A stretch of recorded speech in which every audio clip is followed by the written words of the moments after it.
Far beneath the waves, where sunlight barely touched the sand, lived a mermaid named Marina.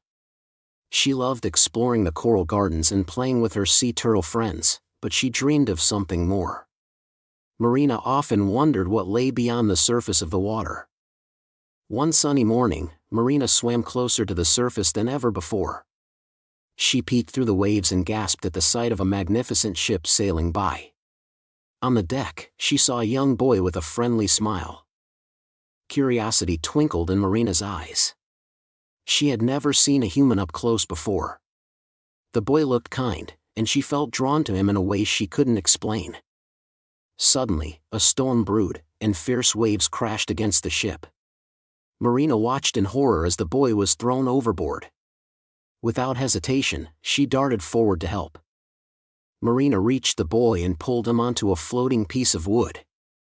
She held him tightly, singing a soft, soothing melody to calm his fears as they drifted towards the shore. As the sun rose, they reached the sandy beach. Marina gently laid the boy on the warm sand, making sure he was safe. She knew she had to leave before she was discovered. Marina hid behind a rock as people from a nearby village rushed to help the boy. She watched as they carefully carried him away, wishing she could stay by his side. Returning to her underwater home, Marina couldn't stop thinking about the boy. She wondered if he was all right and if she would ever see him again. Days turned into weeks, and Marina's heart grew heavy with longing. She confided in her wise old grandmother, the Queen of the Sea, about her feelings for the human boy. The Queen listened patiently, her eyes filled with understanding. "Marina," she said, "love knows no boundaries, but the human world is very different from our own."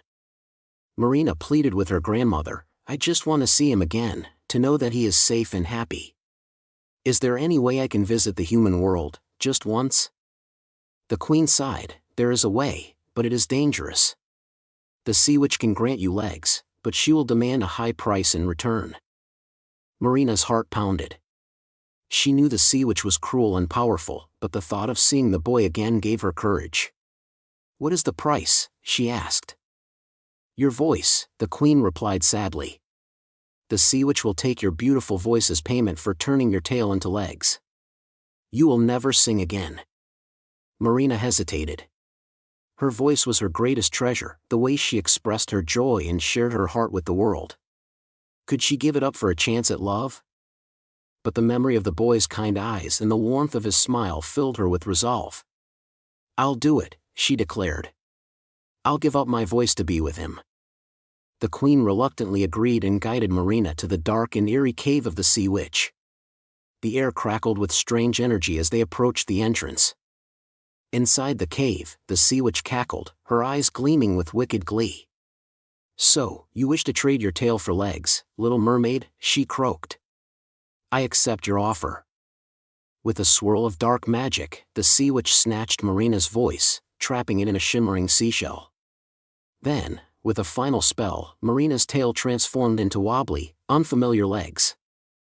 Marina stumbled and fell, her legs aching with every step. The sea witch laughed, "You have your legs, little mermaid. Now, get out of my sight." Weak and disoriented, Marina managed to reach the shore. She looked back at the ocean, a tear rolling down her cheek as she remembered her lost voice in her underwater home. She limped towards the village, determined to find the boy who had captured her heart. Despite her pain and uncertainty, hope flickered in her eyes. Finally, she found him. The boy was sitting by the sea, sketching in a notebook.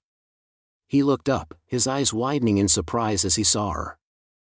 Though she couldn't speak, Marina smiled and gestured to the sea, then to herself. The boy understood. He smiled back, recognizing her as the mermaid who had saved his life. From that day on, Marina and the boy became the best of friends. They explored the shore together, sharing stories through gestures and laughter, proving that friendship needs no voice.